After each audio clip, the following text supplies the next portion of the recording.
Bonjour et bienvenue dans cette nouvelle vidéo du blog Digital Painting Tutorial.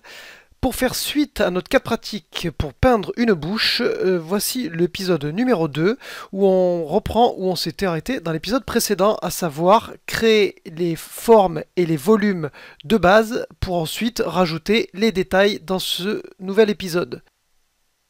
Donc maintenant, pour la 6e étape, on peut enfin passer à du détail. Donc là, vous voyez qu'à l'étape 5, à la fin de l'étape 5, les valeurs sont là, les formes sont là, donc vraiment l'image est lisible. Si je m'amusais par exemple à passer l'image en noir et blanc, on verrait très rapidement qu'il s'agit de lèvres, avec une lèvre supérieure, une lèvre inférieure, et on verrait tout de suite, on arriverait tout de suite à reconnaître qu'il s'agit d'une bouche, tout simplement parce que la forme correspond à une bouche et que les valeurs permettent de lire les volumes et donc de se représenter une bouche. Donc là, pour cette étape 6, j'ai choisi une couleur sombre, la même couleur qui est au niveau de la lèvre supérieure, et j'utilise cette couleur-là pour venir rajouter des petites rides au niveau de la lèvre, aussi bien dans la partie supérieure que dans la partie inférieure. Alors là, le but du jeu, c'est d'essayer de garder quand même des couleurs homogènes et de ne pas trop étirer sa palette de couleurs pour avoir quelque chose d'homogène et qui soit agréable à l'œil.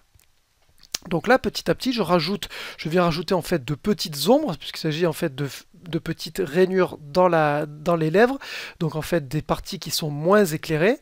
Et à l'inverse, à l'étape 7, je viens rajouter des petites parties beaucoup plus lumineuses qui vont donc donner un relief et qui vont donner cette apparence de petites fissures, de mini crevasses dans la lèvre. Donc c'est assez judicieux en général de venir mettre ces petits coups de lumière juste à côté de parties plus sombres. C'est ce qui va justement créer la notion de volume. Donc là, c'est ce que je fais petit à petit, aussi bien en haut qu'en bas. J'essaye de donner ces petites fissures et j'essaye aussi de garder à l'esprit les volumes de la lèvre et donc leur donner une courbure qui fasse qu'on se représente bien la forme de la lèvre.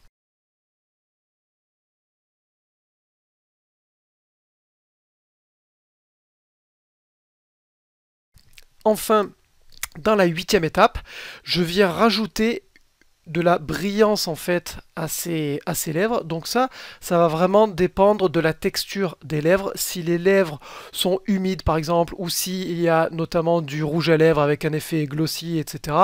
Ben, effectivement, la lumière va venir se refléter sur les lèvres et donner ces effets très lumineux et très brillants. Donc ça dépend vraiment de la texture de votre objet.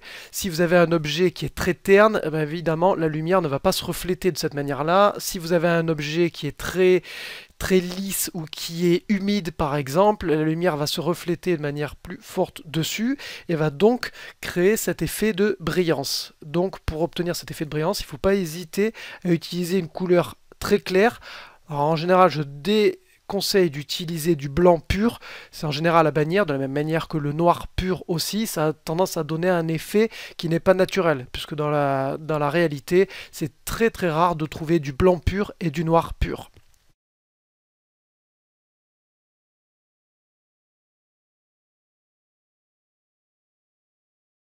Donc ici, c'est une bonne chose aussi de dézoomer de temps en temps, de faire un flip horizontal pour s'assurer que les formes se lisent toujours bien. Le cerveau a la fâcheuse tendance à s'habituer à une image, donc le fait de flipper l'image comme ça, donc d'utiliser un miroir, ça permet de déshabituer l'œil et le cerveau, et donc de voir si une anomalie saute aux yeux immédiatement. Et ensuite, on peut attaquer la 9e partie qui consiste tout simplement à rajouter du détail. Donc c'est la partie certainement la plus longue. Certains trouveront ça pénible, d'autres c'est la partie qui les éclate. Alors tout ça pour dire que cette partie de détail, elle n'est possible que parce que la forme est correcte et parce que les valeurs obtenues sont correctes. Si vous vous amusez à rajouter du détail alors que votre forme n'est pas cohérente, que vos volumes ne sont pas clairement définis avec vos ombres et vos valeurs, tout le travail que vous allez effectuer sur du détail risque d'être perdu parce que vous allez certainement être obligé de retravailler la forme, retravailler les volumes et tout votre détail sera entièrement perdu. Donc il faut bien garder à l'esprit que la phase de détail est une phase à garder vraiment pour la fin. Et donc, vous l'avez vu à travers ce cas pratique, j'ai vraiment travaillé du plus gros vers le plus petit en travaillant les valeurs de base et en affinant petit à petit, petit à petit. Et maintenant, dans cette dernière étape, la 9e étape, je peux effectivement me permettre de ne travailler que le détail. Donc là, ce que j'essaye de faire, c'est de retravailler un petit peu les ombres, essayer d'estomper ces contours de bouche qui sont beaucoup trop nets. Et pour ça, vous voyez que j'ai rajouté une layer qui est complètement par-dessus le reste, par-dessus le groupe dans lequel j'avais le masque notamment, et je viens fignoler par-dessus le groupe et donc travailler vraiment comme avec de la peinture traditionnelle, comme si je venais rajouter des pigments sur mon résultat précédent. Donc là, le but du jeu, c'est d'essayer de blender, comme je l'ai expliqué dans le tuto sur les contours, venir essayer d'estomper ces contours qui sont beaucoup trop nets et qui sont pas réalistes. Donc il y a plusieurs manières. La première, c'est de venir blender la couleur, par exemple, de l'ombre sous la lèvre et de venir la faire pénétrer sur la lèvre inférieure, par exemple, ou la lèvre supérieure, et de venir mélanger les couleurs entre elles petit à petit avec la pipette, comme je l'ai expliqué dans les tutos sur les contours, pour obtenir des contours flous. Donc petit à petit, je viens prendre une couleur en dessous de la lèvre et je viens la faire rentrer sur la lèvre et ensuite je viens reprendre avec la pipette la couleur que j'ai obtenue et je viens la répartir un peu plus sur le reste des lèvres. Donc ça, c'est une méthode. L'autre méthode, c'est également d'utiliser le Blur Tool, donc la petite goutte que vous trouvez à gauche dans la boîte à outils. Donc je vais m'en servir sur cette lèvre aussi pour vous montrer un petit peu la différence. Alors vous allez voir que c'est pas toujours parfait. Moi, j'aime bien effectivement manipuler les deux techniques, essayer l'une, essayer l'autre, voir les limites de l'une, voir les limites de l'autre. Parfois, j'utilise effectivement le blur, l'outil blur, pour me faciliter la tâche. Parfois, je trouve que ça atteint ses limites, donc je préfère retravailler, on va dire en gros, en technique traditionnelle et venir faire du mélange.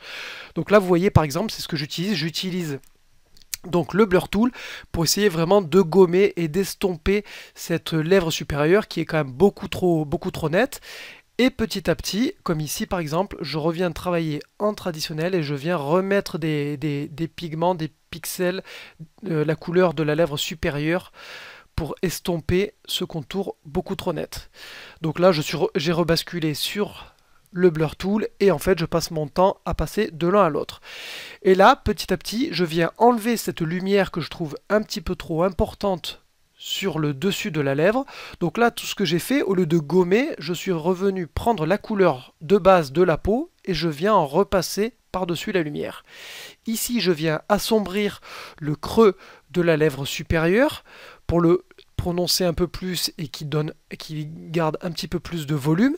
Et là, simplement pour finaliser, je rajoute une petite ombre pour définir un petit peu et suggérer le nez au-dessus. Sauf que là, en fait, en regardant le navigateur qui est sur la droite, j'ai considéré que l'ombre, justement, voilà, cette ombre-là était trop importante. Donc je viens la gommer. C'est l'avantage d'avoir travaillé sur une layer temporaire. Je peux venir la regommer sans problème, soit la gommer, soit l'estomper avec la couleur de la peau du reste du visage et ça va faire ressortir la couleur. Voilà, j'espère que ce cas pratique vous a permis de voir une autre technique, une autre approche que ce que j'avais montré dans la casquette. Vous voyez que là, dans ce cas-là, assez rapidement, j'ai essayé de me débarrasser du trait de croquis et je ne m'en suis servi uniquement pour vraiment définir ma forme de base, mais très rapidement j'ai travaillé en technique dite de peinture, c'est-à-dire travailler vraiment avec les couleurs et travailler les volumes directement plutôt que de m'attarder trop sur le croquis. Voilà, à très bientôt pour un prochain cas pratique et n'hésitez pas à me faire part de vos commentaires dans le blog. Merci beaucoup, à bientôt.